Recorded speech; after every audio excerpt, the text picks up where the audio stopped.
Hi, and welcome to Ward 13. I'm John Hopwood, and I have two talking heads here. They're back from last week. Yeah. Ross Terrio, who's running for Alderman, Ward 7, who Yes, sir. Board of the School Committee memberman. Yes, Memberman or member? Whatever. School Committee member. Right. And Jim O'Connell, who might be running for something at large. There are rumors about. I hear Yeah. rumors. That started right here last Rumors of week. rumors and So smoke. actually, that's a You good way two, to start. but you two, weren't you finishing something up? I'm curious. Can you announce if you're running for office this year? No, I course could, you- but I'm not Well, going to. Mike Porter did yesterday. He's Ward running 8? for Ward 8. Yeah. Alderman. I Is wish he a him luck. Republican or a Democrat? He was actually a Democrat. I think he's an independent now. Yeah. But Municipal elections being nonpartisan. I believe originally he was a Democrat. I'm pretty sure he's an independent. Yeah, his father was a Democrat. Yeah. And but I would love to That's see you news to run. me. I thought he was a Republican, but I don't. I mean, I don't know. Unless know. he switched recently, Yeah, but I don't know. he was a Democrat for many years. What about you? So you're thinking about running for office, right? I've been approached. If I, and I don't know, you haven't talked to me about this, but if I had to guess, it would be school board at large. Well, the choices are sort of predetermined, right? I mean, I can't run in Ward 7, right? So it's What not gonna be ward do you that. live in? I live in Ward 2. So you would either have to do alderman or school board for Ward So 2 alderman or or at school, large? and I would not. Will Stewart, my alderman, is a wonderful alderman. Okay. So Backed by the Chamber of Commerce, which is just nothing but to be to me, sneezed at. not to go down that road. Just Oh, yeah. they're sort of dividing Manchester between sort of old and new. One of the and- few and he people- represents the new Manchester. But here's the thing. One of the few people on the board that, shouldn't be just taken out like an old horse behind the barn. like a mafia hitting it. So back to your question But about me. but So- Dave Scanlon sold his house. Dave He is lives not in Ward- running. So are you thinking about running for school board for Ward 2 Well, or at large? what I'm saying, so the choices I would have, we could do. Yes. So we can talk about the. So it wouldn't be alderman. And it's all about No, choice. I It's didn't- alderman at large. so there's possibly. alderman at large. School board at large. So there's what's the first of Well, all. Liz Ropp and I are running for all that, So first of all, Alderman at to huge. make it plain, there's alderman at large. Yes. On my show, we don't do anything plain. There's school board member at large. Yes. And there's school board member for Ward 2. And your passion seems to be with education, so if I had to be guess, I would Sarah have to say Ambrosi? School board. Is that She's who's Ward one. 2? She's Who's one, but she's Ward not 2? running Ooh, again. Ward 2 is Dave Scannell. But he's not running again because he sold his house. A minimum of 6 of the current board are not running. A minimum of 6. Oh, I wonder why that is. Other than for you various, moving on for up. various reasons. They are like a reason like Ross is moving to the alderman side, but Wow. there are people moving for different reasons. So Sarah Ambrosi's done it with quite a bit of time, and her children are out of the school system also. John Avard, Dr. Avard, his kids are out of the school system. He's been there quite a long Where time. did they teach you to be sincere? Was that part of the Christian Brothers Sincere. education? Who the Anything hell I would? say is based on Who the hell would want to be on that sincerity. school board? It's a circus. Well, this is Passionate people. so in response to Passionate you people. in response to your question. So seriously though, I have not made a decision. I hope you do. I hope you you, run you, for whatever you had it is. last week. I it have seemed. no. I had changed what I said last week. Is that I had changed from the answer always being no, without. And so now to being Maybe. it's no and what I said to you last week, it's no longer no. So I haven't gotten to yes, and because frankly, I'm not. If I were on the school board tomorrow, Yes. for instance, right, it would be very, not that I would like to think I could play nicely in the sandbox, and that I'd want to get along, be collegial with people, and I would make every effort to do that. But I would also not be able to go through a meeting without pointing out where the deficiencies are and saying, okay, can we propose this new, whatever it is, so we don't have this program, can I put forward, but can I get a second for this motion tonight that we're going to introduce this program or whatever it is? And I'm not going to let it ride. And so I had a conversation with a school board Who's member going last night. to replace Dave Scannell? Because that's Alderman Sounds Ward like 2. Sounds like You could Mr. be. O'Connell Would here. you If I wanted to be conceited, I'd be Would said I you was take it if it was offered? School How could it board be member offered? Ward 2. How could it be Well, offered? to be appointed. If I could Because be if Dave Scannell appointed- resigns, Appointed. Oh You can yeah, appoint- no, you he's can not. appoint a He's school not. board member. Yeah, but the he's not- report is that he's not he's going to stepping down. resign tomorrow. He's not stepping down. He's What? just not going to rerun. I heard that. I just got a tip that he's resigning tomorrow. Really? Yeah. from up in Concord. I don't think A you're- tip from Concord. Yeah. I don't make the Yeah. news, folks. I'm not Well, I so- do it occasionally, but I'm I not so- report it. the whole thing about public office is, look, Whoa, stop obfuscating. Answer John's question. He asked you a direct question. A If- yes or no question. if the you were ward appointed tomorrow right, by would the you Ward accept- 2 alderman, would you accept it? no, Why not? No, because because the decision to run's a big one for me. Yes. And so when my preference all along, if my first preference had been to run for public office, I would have done it 10 years ago, Yes. right? And my that is, it's a lot of work. Okay. Yeah, but if you're appointed, you don't have to run. Yeah. It's a lot of work if you're going to. Part of it comes from not being conceited. I don't believe that.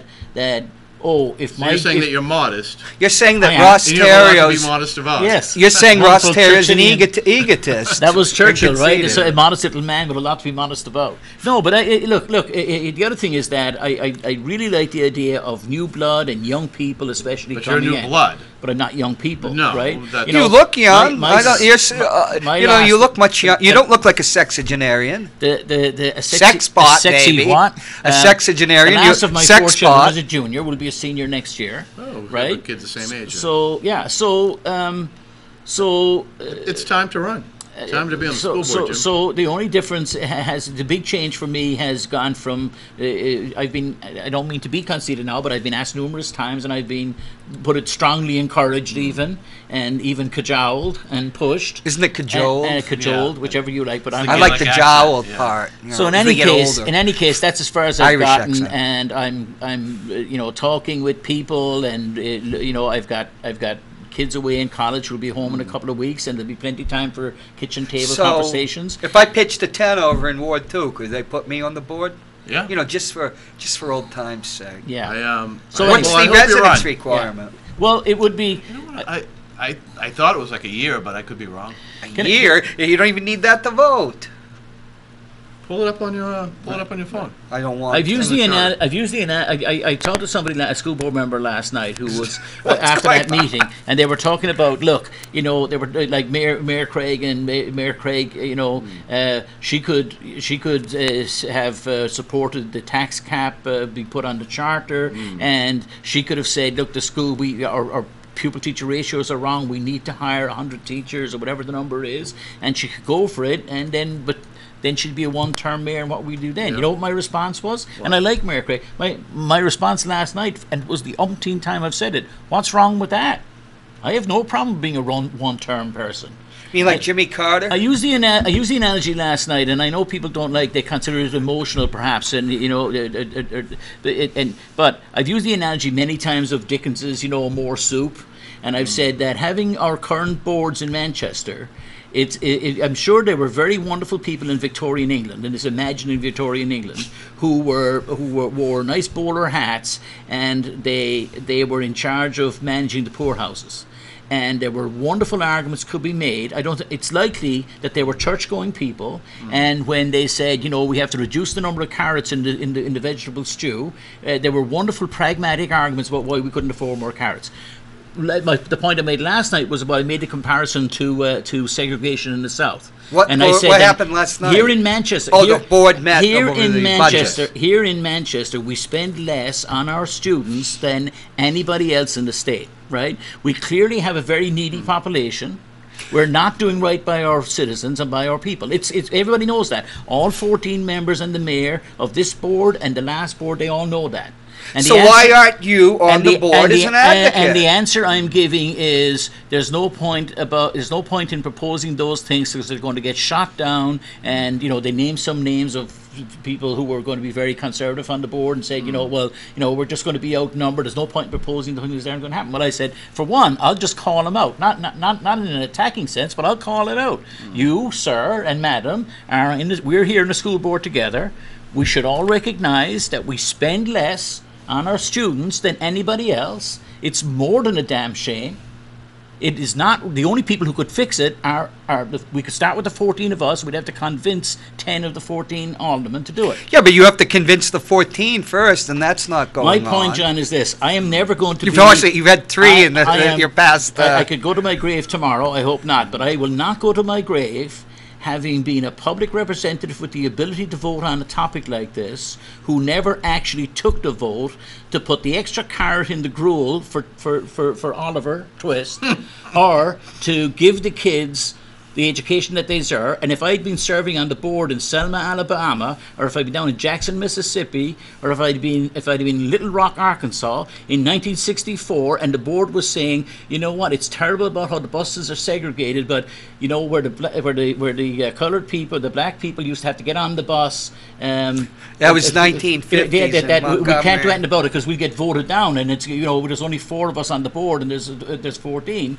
So what we're going to do is we'll have a mayor come in, because she Jim, there's a hardly in kind or degree the type of moral. I'm saying, but the idea is though that we would say that we you know, there was nice cushions on the whites only side of the bus stop, and we put some cushions on the black people's bus stop as well, and that's going to be our solution. Like, we did our bit, and I'm not going to do my bit. So one of my problems with running for public office is when I go in to run for public office, I'm going to be telling people, I'm going to be asking hard questions to a superintendent. Is it educationally sound or is it not?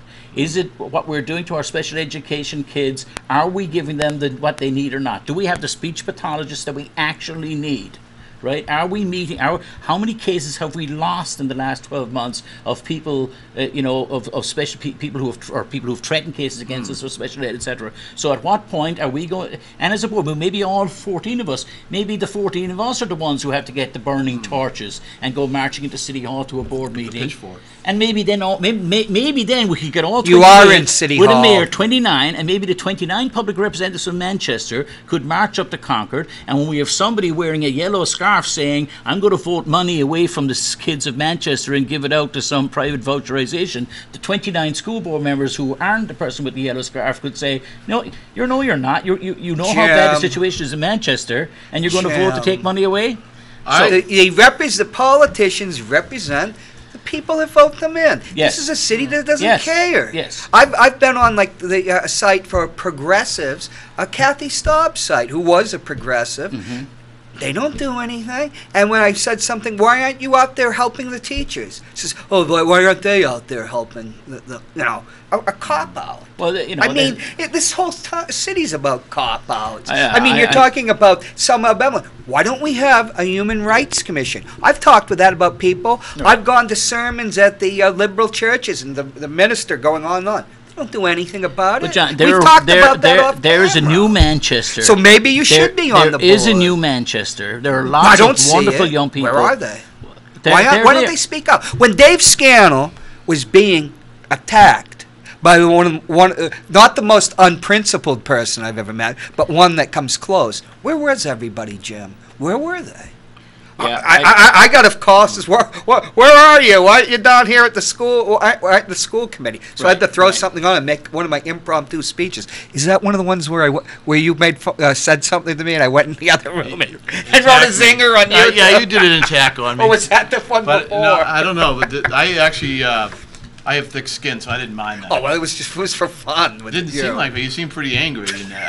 I forget what the attack was. What did you say? Anyway? I think that was a couple of meetings before the one we're talking about. But people don't come out. You know? John has no sacred cows. He'll believe me. If you get on the school board, which I hope you do, he'll rip right into you. Oh yeah, and I deserve it if I wasn't true to what I'm saying. I would love to see you on the school board, and I hope you run for the school board. I think you should. I can confidently say that Jim. You would do good. Will single-handedly make those. Okay, we got a call. Hour long. They will not. Yes, they will. They will not. No. Hi, welcome to Ward 13.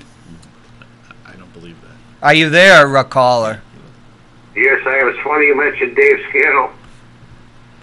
My sources tell me that Scannell's going to resign tomorrow. Well, I broke that news. Holy cow! You just said that too. Did you hear that? No, I got a tip. I would hope that Jim O'Connell gets appointed. I agree. I hope so too. Great. I think you do. Is that great. Phil? Is that you? Phil Griazzo? No, Sapienza. It said Bill on the. Oh. I think it's Bill Barry losing one of those voice Not Bill changes. Barry. No, I would love Bill to. Barry. Bill Barry's got 100 pounds on me. Heavier or lighter? So do I. Heavier or lighter? I'm just telling you what I heard. How big are you? I can't put my name on it, which obviously I just did, whether it's Bill or Phil, I don't know. I got a tip. Hopefully Jim O'Connell gets appointed because It sounds like Will Stewart. he seems to be the only guy in the city making sense I Thank agree. you. and the guts to say it. Thank you, Holy Bill. cow. Phil. So if Got one. I got a oneer. Thank you so much. if the two I agree that sources you are should correct, be on the board. and Will, You and do Dave great. resigns, and Will Stewart will appoint you. Yeah. Would So, you, so no. you're not going to pull an LBJ and say if appoint. Oh, we have another incoming call. So can we? So Jason? Hi, how are you, Jay? I got the calls there, buddy. Oh, okay. I think we have Jason on the phone since you picked it up. Okay, howdy, Jason. Jason, you're on the air. I'm on the air. Hello, Mr. Hopwood. How are you? Nice to speak with you again. Oh, hi. Do you remember speaking with me before? Yes, and you're being hung up on now. Don't take any calls from this guy. He's the guy that calls in Matt's show and F-bombs. Oh. So, yeah. okay. So Can you? Do we have a bleeping thing here? Can we bleep? I can do. I don't can know, do but the- you know, notice, yeah, that's the guy that, F-bombs you. yeah. All right. Matt. So So you had something you wanted to bring up. We're oh not. no. But I want to Thought we were gonna- completely. We're not. I can tell you. Chew. I can tell you. You can choose as much as you like. So we're not. All right, we've already not talked reaching- about, All you right, had your okay, few we'll minutes. move on. You've had your 15 minutes of fame, Jim. Let it go. That's all I want. All right. If you wanted, Hey. if Jason wanted to F-bomb Jim, that'd All be right. something Hey, will else. you indulge me for a few minutes? Sure, Thank you very I much. indulged Jim for a few All right. minutes. So I was Let's see, you reading got about. 20. I don't know why I was reading about Bobby Sands in the IRA hunger strike back in the 80s. Do you Yeah, remember that? I remember it well. And I just kind of had an epiphany that hate, and there's like a circle of hate that creates. Right. So if I was just You're leaning out of the frame. sorry. Yeah. So do you know who Bobby Sands is? Of course I do. I put money in the box from. We used to have the old IRA soldiers that Was it be for here, him or for the IRA? and Let's move on, Bernadette let's move Devlin. on. But I was Yep. reading Yeah, it about was Bobby, really- the well, for life both. of Bobby Sands, and at the time I didn't really agree with the IRA, and I didn't agree with the hunger strike. I thought it was still. I was a young, very young, I was Yeah, a we don't teenager. know. Yeah. Yeah. But I was reading about his life, and it struck me. So what happened was Bobby Sands, Catholic, grew up in Northern Ireland in the neighborhoods of Belfast. Might have been Right. West Belfast. West Belfast. Yeah. But he was always living, for the most of his life, he was in a minority in a Protestant neighborhood. Mm-hmm. And so he was, where he lived, he was Catholic, but it was mostly Protestants. Right. And in the beginning of You his live in life, Bogside? things No, weren't that bad. was He in was in Derry. Belfast somewhere, Yeah. West Belfast. Oh, okay. And things were okay, but as things started to get worse, the Protestants started to pick on him, harass the families, threaten them. So in high school, so he said that when as a young man, he had friends, but they were Protestant. But as he got older, they just abandoned him, wouldn't talk to him, and he didn't understand that. Right. But he didn't want to be a part of the problem. He got a job after high school. You know, the family had to move. Finally, they had to move to a Catholic neighborhood because they were just harassed so much. Right. He gets a job, and he wants to have a profession. So they called it a coach builder. I don't know what that is. I'm not sure if they're I'm not talking sure, about right. cars. It means built the body of the car as Okay. a coach. Right. So And they did have the DeLorean and other. I DeLorean think was there Ford for a was while. up maybe there that. So too. he got a job as a coach maker. He wanted to learn that. He wanted to have Yeah. a profession. He just wanted to be alone. He's a very quiet, modest, humble person. His employer was predominantly Protestant. They were harassing him. Basically, they forced him to quit. They threatened to kill him. Right. And after that, after he left his job, he snapped and he said, he was angry. Mm-hmm. He was disillusioned, and he said, "I'm going to join the only thing I can do is join the IRA." Right. And so you took a man who was relatively quiet and peaceful, Mm-hmm. who had no political really affiliations. Right. Are you joining a terrorist group? No, Are you announcing that? I'm just talking about how he was pushed into the IRA, Yes. and then he became, at a very young age, 19 or 20 years old, he had a gun. They blew up a business. I don't know if anybody was hurt. He was arrested, went to jail for a few years. He got arrested again with a gun, went to jail, and then He was but interned. He was just so disgusted and so disillusioned with all the hatred that he received Right. for no good reason. Internment was different than being Yes. jailed. That though. he then they made some changes for political prisoners, which he Yes. considered himself. He said, "No, I'm not going to accept this." He went on. He was the first hunger striker. He Right. died within a few months.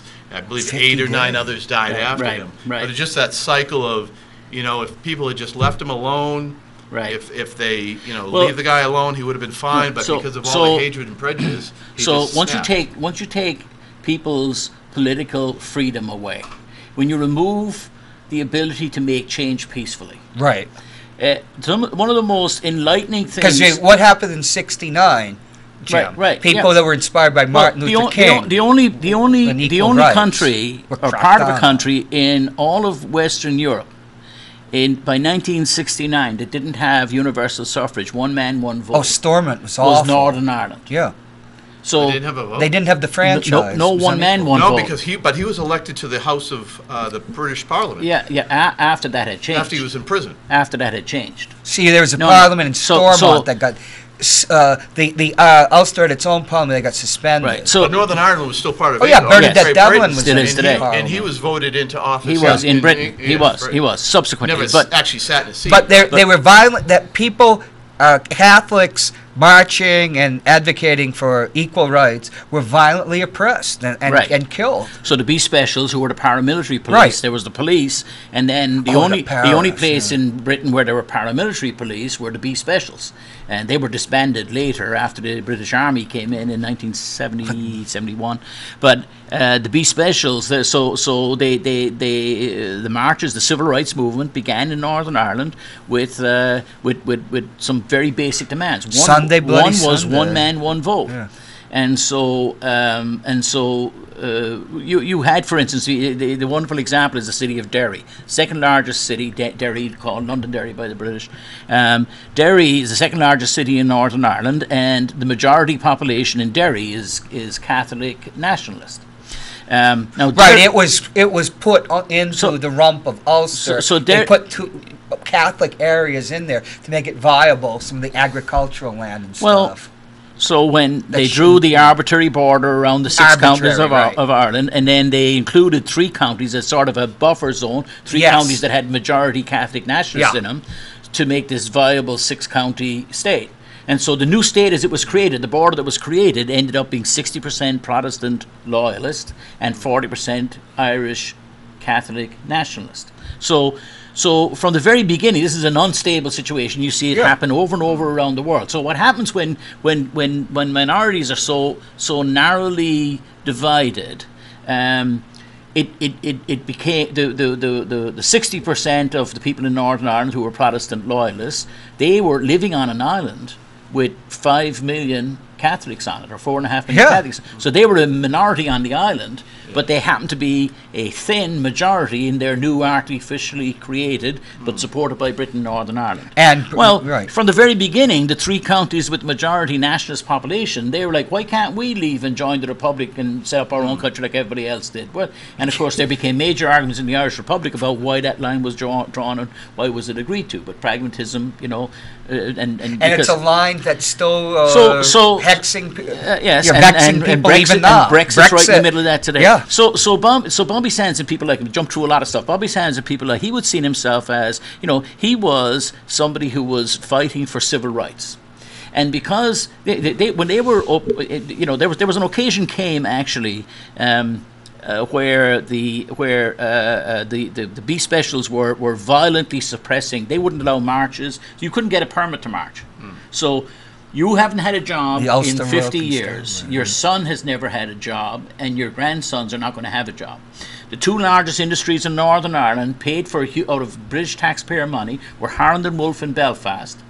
What's that? It was shipyards where they built the Titanic eventually. But Harland and Wolff was the largest employer, and what is now BAE Systems, I think, was called something else, Royal Ordnance. Okay, Jim, it's just the great shipyard. They were the second biggest. Both of them were taxpayer-funded entities, and 90% in a city that was divided 60-40 religious-wise. 90% of people working in Harland and Wolff shipyards. There were 10,000 employees. 90% of them were Protestant loyalists, because they didn't have to go, and when you went in for a job in Harland and Wolff, all you had to do, because the schools were segregated, once you wrote down which school you went to St. Mary's, well, you're a Catholic. Yeah. Secondly, if your last name was Murphy, McGrath, O'Connor, then you're... Jim, we got to, So that's what... Get the pace going. You were facing that. So people like Bobby Sands, were left with no choice but to defend themselves as they would see it. Because in 1972, was it 18 Catholics were shot dead by the paratroopers? Well, and British you know that paratroopers. case was just announced 2 weeks ago in England, right? After 40-something years. Yeah, and the people were just held in detention, akin to what the United States was doing, like in Afghanistan and So Guantanamo. Sunday Bloody Sunday of U2 fame, right? Yeah. British paratroopers are set up in Derry, and there's a march of women and children, unarmed people, marching for civil rights. Yep. And the British paratroopers open fire on them. And 27 with 30 caliber rifles. They shot people. They killed 13, and so women and children. And one died later on. And the video is all there. Catholics. Yeah, of course, yeah. The video is there now for years, right? So the British government held an inquiry, and the inquiry whitewashed it. The first inquiry, the second inquiry that they held into it held that they had been at fault, but they couldn't blame anybody. And after nearly 50 years, 2 weeks ago, controversially in England, the inquest, which was never closed, the inquest found 7 paratroopers had committed murder. One of them is now going to trial after all these years for murdering 2 people and severely wounding 2 others.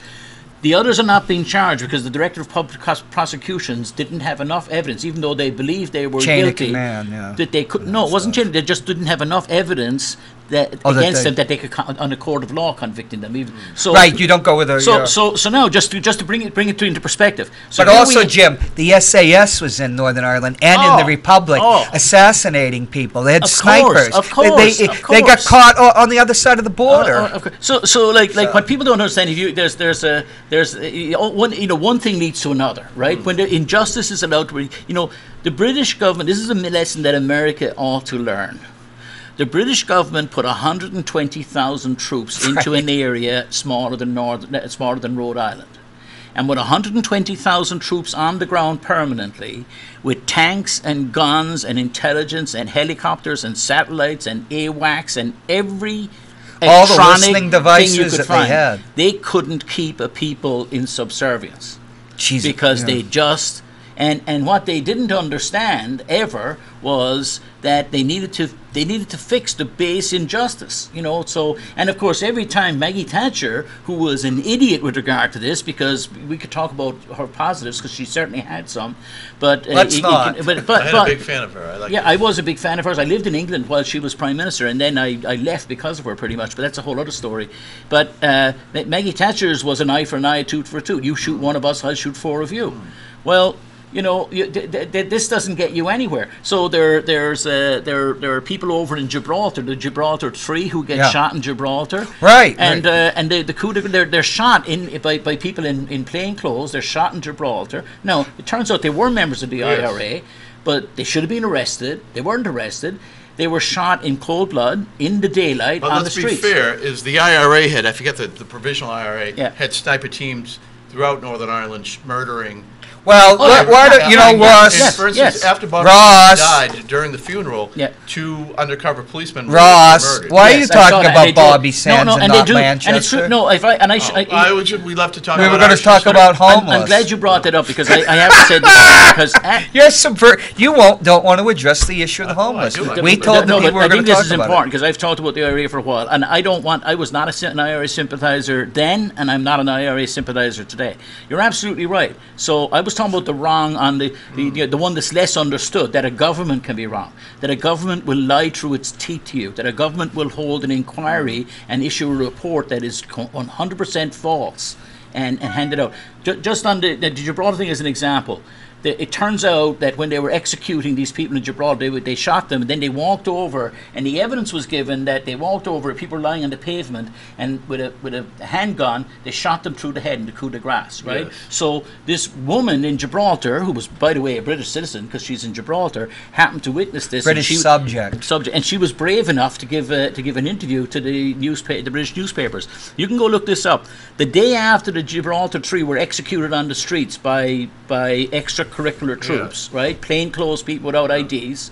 They never called out to these people, halt, police. They shot them.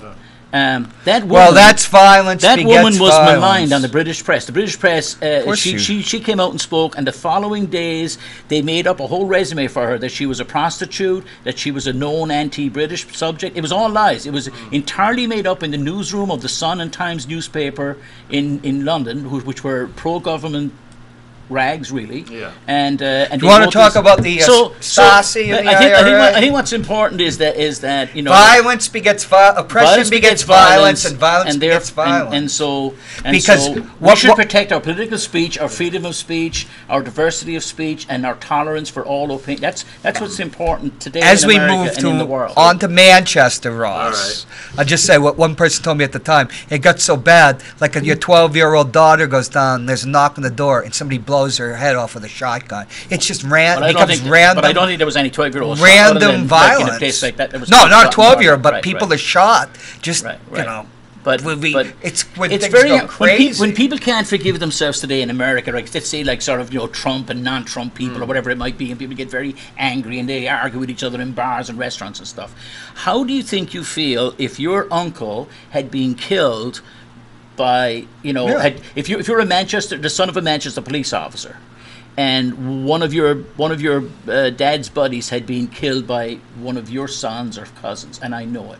How do we sit and talk to each other? And if this has happened 20 times on both sides, because it's much bigger than just one police force, right? But I have a cousin and a brother and a grand aunt who were all killed by people wearing blue uniforms in southern New Hampshire. And you have two police officers who were friends of yours who have died in the line of duty, brave men doing good things. People do very strange things, and then it's only the bravest of people who are able to sit down and talk in the light of that. Speaking we need to, we need to. We're reining your both of your few minutes in. You said the last week, Ross. You mentioned the movie Seattle's Dying. Yes. So I watched it. Would you like to talk about that and what it meant to you? And I'll be honest with you, I've heard about the movie. I haven't. Well, you were supposed to watch it too, as so-and-so. Listen, not everybody stays at home and eats bonbons like you do, John Hopwood. Bonbons. Yeah. So, but give us the Reader's Digest nutshell summary. I wanted you to tell us so then they could mercilessly... let's talk about... let's talk about homeless. Actually, let's talk about one of the side effects of homeless. What do you folks think about the hepatitis A? Somebody just died recently because, I believe it's because of the feces that are... Yeah, and your good Republican friend, Joe Levessa, wants to shut down the toilet for the homeless in the summer. Well, is it possible that's a source of the hepatitis A? Do you think that using sanitary facilities is part of hygiene? I like Joe. I follow him on Facebook. One of the pictures, he takes pictures of... Yeah, it's like an obsession with him, isn't it? He's obsessed. The following he's people. Like and insulting the homeless. Well, hold on. Insulting the head of United Way. He took a picture of the porta potty. Somebody had defecated. Yeah, it took him a long time to find it too, because he tenaciously is going out there. But if you defecate, he's obsessed with that causes. That's how hepatitis A is spread in feces. So you mean if there's no public toilets, things will be better? No, but you got to. So your argument? What's your argument? What's your argument? I don't like the spread of hepatitis A by people defecating all over our beautiful city. So so like Joe Levessa, you want to get rid of the public toilet? Well, if people are not going in... Just say it. That's the Republican campaign I'll be humble enough now, to know that I don't have all the answers to everything, unlike Jim. Oh, please. You've never heard I do not have I know, I'm just giving you a hard time. Or John has all the answers. So now that we've talked about hepatitis A and its explosion, what are you, an anti-vaxxer? No. Okay. I have my vaccinations. Marine, you know what we go through. Yep. How many times did you have to get it in the Jaxie? No, when I was in, they had these air guns. Air gun. Pew, pew. We got it in the Jaxie too. So, you were in the reserves. So the homeless thing. Were you going to address it? Did you have something you were going to say? He's talking about the deputy. He's talking about Joe Kelly Levessa. We talked about watching a movie called not Sleepless in Seattle. Which we found out you didn't watch. Which of course Seattle is dying. So can you pontificate on that? You know, you were supposed to watch it too. You're the one who brought it up, and we said we were going to use it as a subject. But he's already ready for the Board of Aldermen. So can I just interject a minute here? You sure so we can. could, if we want. But it's going to be like just a couple of minutes. We could, if we want, talk about the movie Seattle is Dying. Did you watch Yes. it? I did, not all of it, but I watched some of it. Can you give us a summary of it? Well, basically, it's Alistair Communications. That you're gonna say Sinclair. Alex Sinclair Broadcast, Unit Broadcasting, which is Upton pro-Trump. Sinclair and the the Jungle. Oh, great book. Great book. Here, I took some notes. But the point is, so it's one view of it takes complex images issue. of homeless shelters or not shelters. No, the homeless people on the like Skid Row yeah. encampments in Seattle. And it is a problem in Seattle. Unquestionably, there's a problem in other cities, etc. The idea, though, that Seattle is dying is a nonsense, right? Because Seattle has more construction downtown, like high-end office space and residential space. I read it just today. It one at the top in the country anyway. So you and I, normal people, couldn't afford to buy property in Seattle. Seattle economically is booming. It's a wonderful city. It's a destination city. People want to live there. They want to go out and eat and dine and all the rest of it. Doesn't have And talk about, they can even see somebody San Francisco, defecating. we've seen the And LA have a horrible. Right. I've seen videos of We've seen I've terrible. been- block after I've block. been there. Yeah. Yes, I yes. think here's the gist, without seeing either the movie. Basically, and correct me if I'm wrong, is they're saying that this making things easy for the homeless has actually caused a proliferation in the homeless in those cities. Well, let me tell And you, that I they- took Hold notes. on. And from the first Let 5 me finish minutes. my thought that I believe it's Rhode Island. Providence has taken a harder where they're forcing people to get Intervention. to drug. It's a forced intervention where they're having them get shelter, getting detox, drug detox, alcohol treatment, and that's a better way to go. So your thoughts, John? Well, when you start out with a movie, and I'm sure you watched the beginning, it's about they start talking. It's a piece that normally American television that I know, and I don't really watch TV news, is more balanced. This was what's called it's a propaganda piece. And, let's not use propaganda like in the Nazi sense, because before World War II, propaganda is a Bit of stilted trivia. piece Let me getting give you a bit of trivia. across. My wife's from Brazil. She speaks Portuguese. The word for they use propaganda. So if it's a commercial, that's what propaganda is. So if you're selling toothpaste or whatever, they say, "Oh, that's propaganda." That doesn't have a negative connotation. It's selling that homelessness is caused by drugs and by the police are not allowed to do their job. And never in an hour do they mention the courts. This is what it starts saying in the first 5.5 minutes. Did you write a summary? Yeah, I took notes. Very good. The Excellent. mayor is not bonbons. the mayor's not letting the police do their job. Property crime plus violence. They have a city councilor say, "Well, call 911," and they have a woman says, "You've lost all credibility," telling us that call 911. The police say that you won't let us do our job, and the police tell us to vote you people out. So this, in the context of Manchester, which has nothing like the homelessness of Seattle or Boston or New York, is being a political propaganda. Vote the mayor and the city councilors out. That's like the first 37 minutes. So I think, John, that the movie, if you want to look at a movie, it's pitched towards Seattle, so you know what's going on. If you want to look at a movie that's going to highlight.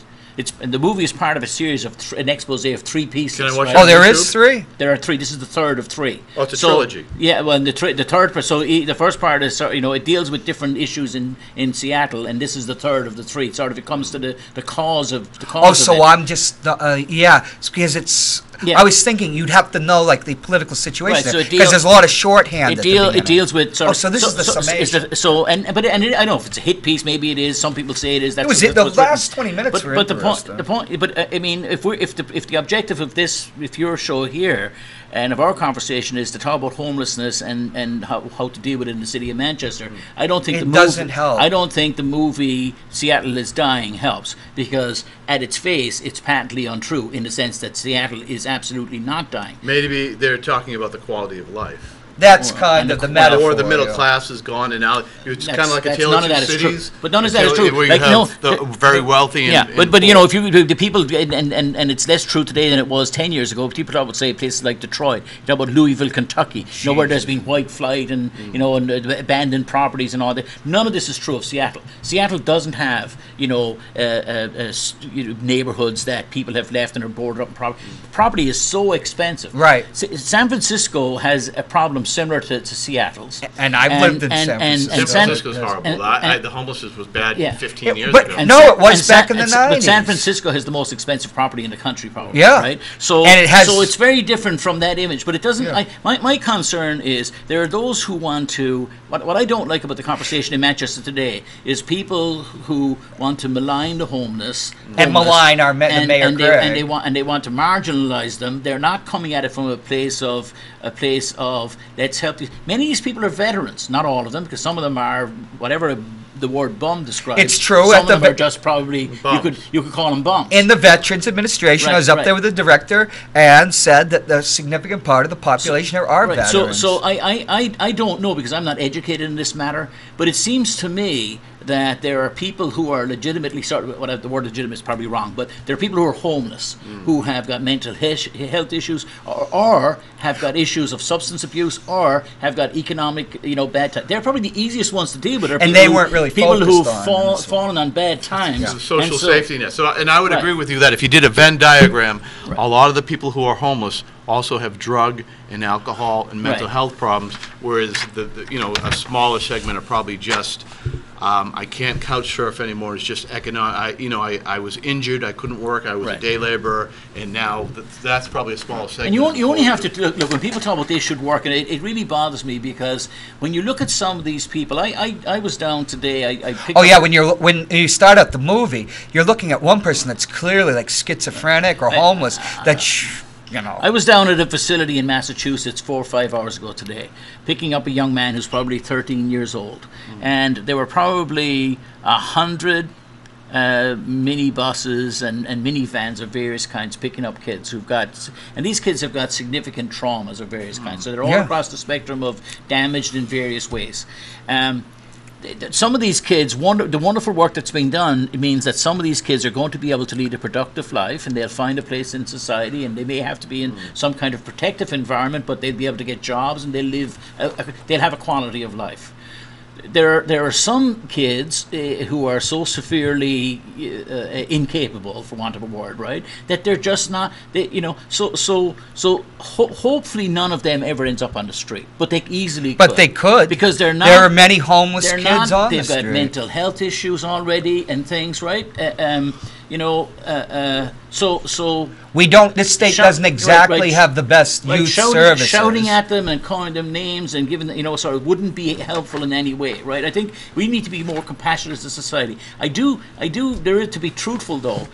I talked about bums, and I hate to use that term because it's that's what we used to call. But there are an element. I know what I don't have a precise meaning for the word bum, but I kind of know what it is when I see it. If you know what I mean, right? Yeah. There are people who are like. They used to say back in the old country, like a slap upside the head kind of, bum. You know what I mean? So I'm not suggesting people go out and slap people upside the head. The winos of the old days. But I think, I'm saying we need programs in place to help people who need help. But there are programs in place. There's a homeless shelter, there are food banks, there's... The need is great. Let me, but Ross. There are homeless people who want to be homeless. Yes.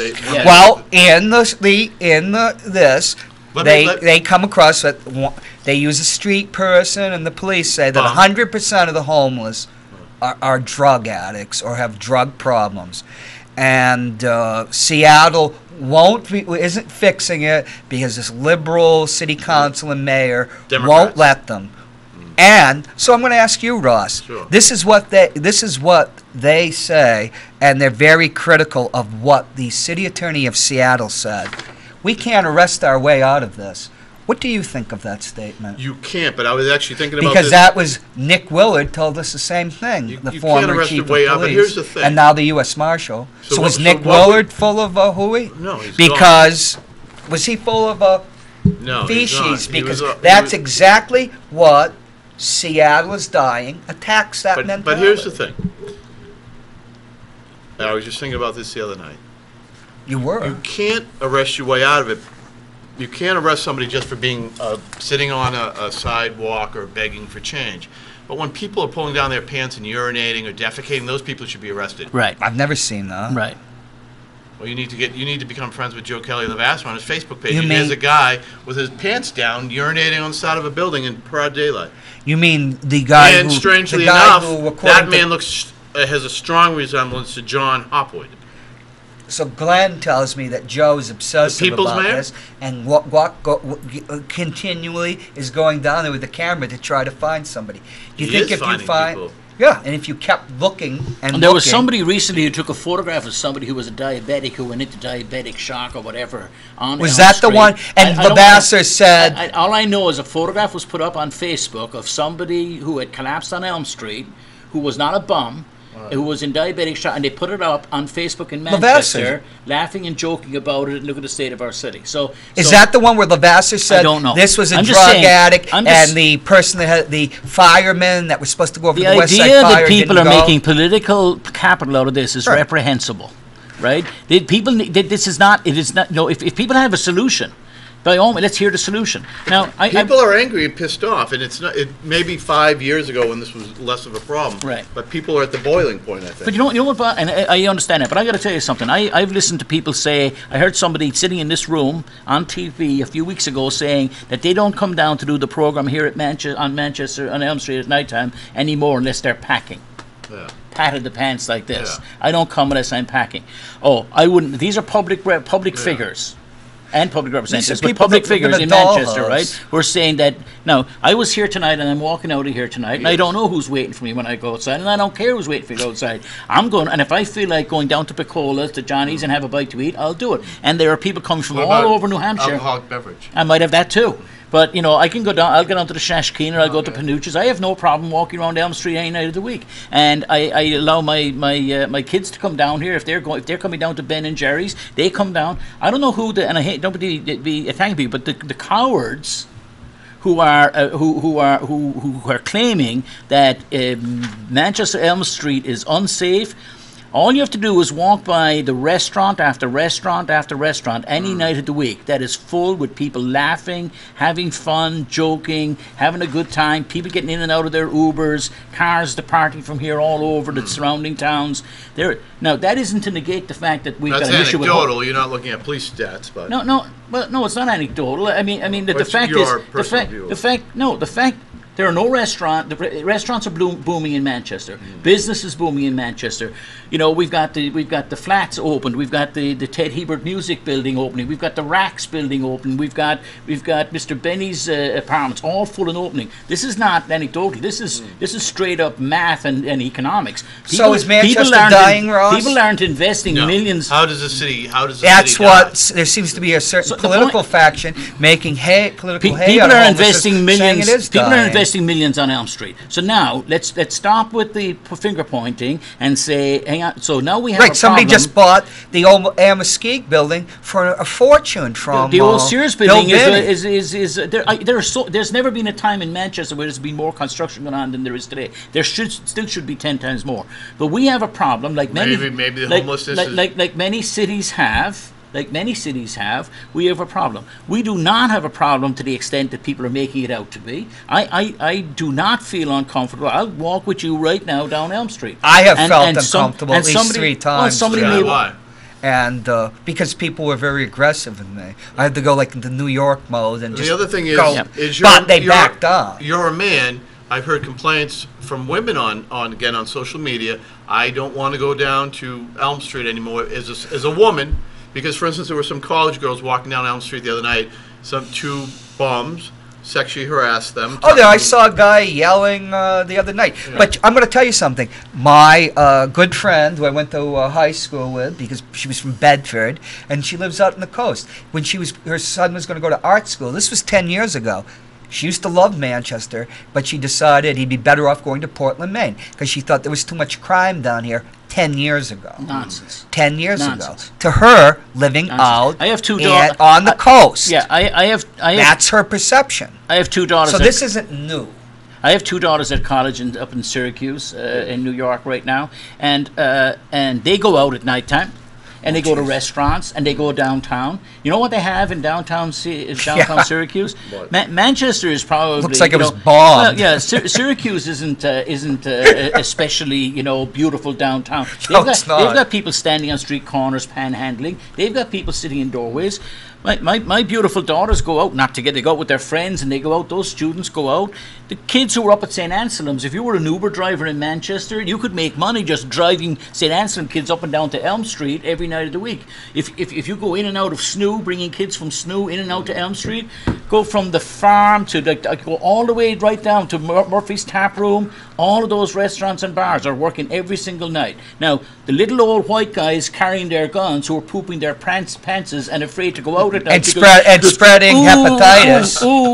I might get someone might ask me to bum some money. I mean, they should just then maybe because they could go to Boston.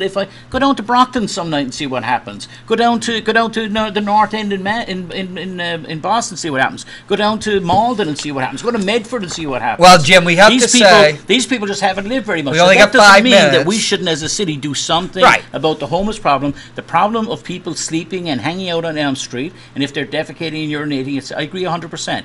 I like the Bratton attitude, Bill Bratton, when he went down into New York, and there was a problem with squeegees and people walking out to your car and they doing squeegees, and he makes the point in his book. If you go to the trouble reading his books, he made the point. He said it turns out there was 110 people involved in squeegeeing in all of Manhattan. When they actually started and it turns out the same people Jim, we only got 5 were minutes. urinating in doorways, etc. So they went to the no tolerance policy. Right, but that doesn't mean you grab up poor people and homeless people and you run them out of town. Jim, the point is there is a problem with homelessness. The current mayor is addressing it, but there are certain people that are going. Oh, so did you go to any of the 3 meetings about the homeless? I did not. And you're going to be an alderman? I'm asking you. Because Joe Kelly didn't go to one of the 3 meetings either. Bill Berry did. Right? Bill Berry went to the 3rd meeting, and he got the idea because St. Casimir's school. Can we agree this? Is St. Casimir's, they no longer having the school. So when Bill Berry was talking to people, they're going to transform it into housing for women from the shelter, families in transition. But they already have a family in transition. And they need... Come on, Ross. We've been behind Bill Berry, as an alderman, alderman, is looking for solutions. He went to the meeting. He's a law enforcement officer. He actually is focused on doing something. I think that public representatives, and I have to call out Joe Levasseur in this topic because I watched him attack might be a strong word. Maybe it's not too strong. Attacking Patrick Tufts. Who's United Way, New Hampshire United Way, people who've put hundreds of thousands of dollars into programs here in the city. 3 minutes. Who, if you were the mayor tomorrow, you want to reach out to people who aren't just chirping on TV, but actually will put money behind it and philanthropy and get things done. Or do something more than look for people defecating in the street with his camera. To be shouting into a microphone at City Hall at somebody, a group of people who are there. He should have been censured. You yourself have no solutions whatsoever. We're all angry about it. I would love to. I feel bad, particularly for Tim Baines and his restaurant, and he's taking it on passionately to fight this issue. And he has a point. And he does have a point. And we should all be trying to find. I wish I had an answer. I'd love to have one to offer it up and say, there it is. But what we should all be doing is trying to solve the problem. Calling people names and laughing at people. They've had the gall to talk about the people's mayor, Glenn Ouellette, and laugh about him. We'll give you $10 an hour, and of course you'll go there and clean the toilets. I don't know, Mr. Alderman, you're not so grand in your life that you couldn't have cleaned toilets from time to time. Where do you get off? I think Jim needs to be on the school board. Yes, he does. He can keep you guys honest. So then he can get paid. He doesn't realize you don't get paid by the hour or by the Do you get the $4,000? You get the $4,000 at the beginning and like no, it's quarterly. It's $2,000 in a year. They give you $500 every. What do you mean $2,000 a year? No. The aldermen get $5,000 a year. The school board gets $2,000. I didn't know they got money. Joe said that. So I've been leaving this money behind all the time? But you get the benefits. And the benefits? Those are worth $25. So you should run for school board just for that reason. Oh, my God. I'll go into Charter Commission and I'll put a few zeros after. Sometimes there's snacks in the back room. What do you think we go Joe took me in the back room to irritate Gatsis. We don't want to hear about the times you've been taken in the back room. So anyway, it was a different experience than the Puritan back room. you know, Gerald, we only got a minute. You've had in your England, few they passed minutes. legislation in England around loitering with intent and things like that, and they have had a 400% increase in arrests for loitering and vagrancy. So they passed a new act last year. You'd have to ask, you know. Okay, I get the last. We need tough love. Okay, I get the last. I agree with that. I get the last word. As usual. What the chief said, Chief Capata said, it would take $800,000 to $1 million to put cops on the street at night to improve the safety like they're asking for. And not one of the people that have been BITCHing about this and attacking Joyce Craig have mentioned that it's $800,000 to $1 million. Because everything in the dollhouse that they live, only about 10 cars. everything's going to, Uncle Sugar's going to, I guess, rain down the Hershey bars. And on that, we'll say goodbye. Next week, we're going to have a professor from UNH and a lawyer to talk about the impeachment of the Chief Justice David Brock. How I love process. Take care. Bye. Good night. Good night.